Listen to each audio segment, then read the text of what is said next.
Di sini saya akan melakukan wawancara bersama Bapak Kelurahan di Desa Cimbui, Kecamatan Pangatikan, Kabupaten Bandung. Baik, Bapak mungkin bisa memperkenalkan diri. Ya, terima kasih. Silakan, saya Firman Maulana, Kepala Desa Cimbui, Kecamatan Pangatikan, Kabupaten Garut, periode 2021 sampai 2029.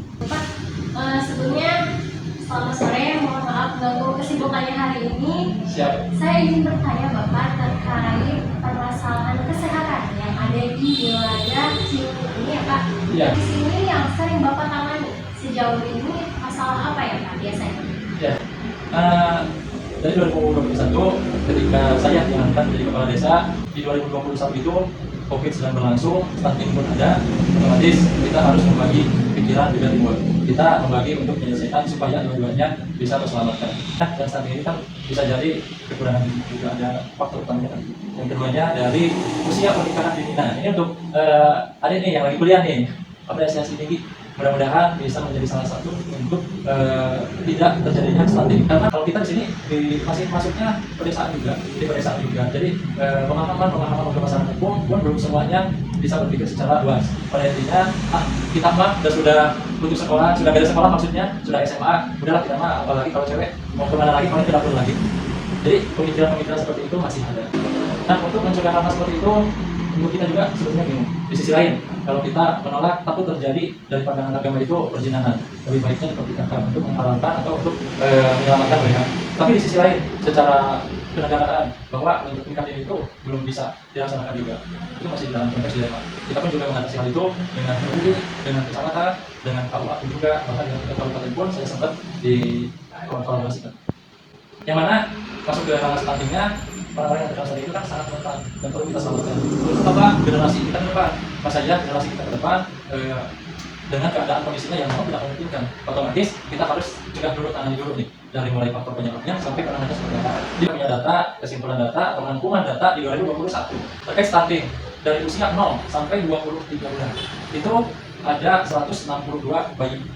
Dari 162 bayi, ada beberapa keluarga atau anak yang terdeteksi mempunyai resiko sakit, yaitu 162 dan 41 orang. Kalau dipresentasikan itu ada 22%. Jadi 162. Alhamdulillah kita bisa mengalokasikan dan memberikan membantu susunya yang memang standar. Kita kolaborasi dengan pihak puskesmas. Kita dengan PMT itu sama susu juga. Jadi susu kolaborasi dengan bidan desa puskesmas. Susu yang bagus apa sih? Ini Pak. Oke, kita adakan, kita dikasih juga ke anak tersebut, keluarga tersebut. Dan alhamdulillah sedikitnya kalau misalkan kita dikasih satu susu sudah ada perkembangan. Kasih lagi Pak, belum mencapai target supaya tidak stunting, yaitu kita dengan bidan desa aja dari puskesmas. Kemudian kita kasih lagi. Dan alhamdulillah berkurang nggak? Sembuh dari stuntingnya. Ada perubahan. Untuk selanjutnya kita edukasi ke keluarganya. Ditanya nih, apa sih yang menjadi sebabnya Bu Pak? Dia terus supaya menjadi bahan untuk warga-warga yang lainnya supaya tidak menjadi stunting. Ada yang kalau tadi lihat memang usia ibu bapaknya juga masih iya, masih belum cukup umur gitu. Terus ada lagi yang satunya lagi, memang kondisi ekonominya bisa jadi pasca COVID itu karena dalam pekerjaan, jadi PR juga di desa. Dan pekerjaan penghasilan ada yang pulang, ada yang meninggal juga, sehingga kan pihak keluarga pun terbatasan harus gitu. Itu di 2021 ada 162 anak yang berisikonya itu ada 41 orang dari usia 0 sampai 23. Kita berikan 25%. 2022 kita masuk 2022. Dikira sudah beres, nggak ada lagi, ternyata masih ada. Karena mungkin tiap tahun pertumbuhan atau kelahiran bayi itu ada tiap tahun. Di 2022 dari usia 0 sampai 23 bulan ada 133. Kalau 2021 162 agak berkurang di kelahiran. Jadi 133. Keluarga yang berisiko dari 133 ada 12 orang. Kan awalnya 162, 41, 133 ada 12 orang. Kalau dipresentasikan dari 2001 ke 2022 persentasenya dari 25% sekarang menjadi 9%. Berhasil dengan tim. Maksudnya kita di sini di desa membangun tim. Kita satu kesatuan, bukan satu kesatuan, tapi satu kesatuan. Yuk kita bareng, kita cegah. Maka harus cari mana sih yang keluarganya terdampak stunting.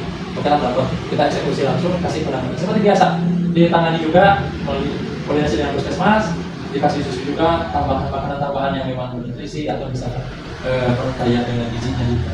Masuk ke 2023, kalau sekarang 0 sampai 59 bulan, hampir 2 kali lipat ya.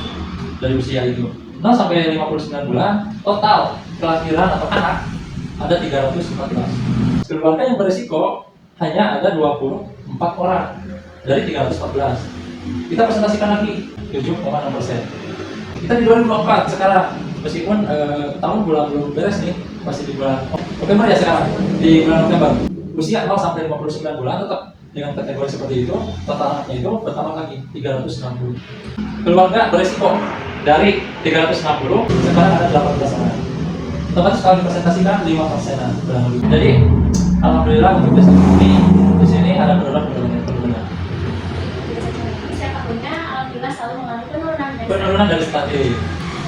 Berarti kalau faktor yang mengaruhinya itu karena pendidikan yang rendah dan faktor ekonomi yang rendah juga kan ya Pak? Ya, dari pasti SD-nya, edukasinya pun beberapa wilayah memang sudah berkembang dalam artian bukan berarti yang tidak berkembang, bukan, cuma dari berpikirnya mungkin bisa jadi suatu lingkungan itu pengaruh satu lingkungan itu karena ada tetangganya yang udah nikah, anak masih kecil, si itu oke, dia juga udah menikah, oke kita nikahin aja lah kalau jodohnya ada beberapa juga yang udah saya mau sekolah dulu, saya mau nanti aja lah, udah dewasa, emang lulus anak itu bukan buat coba-coba, emang udah juga Iya sekitarnya ya seperti kepercayaannya. yang kayak gitu juga.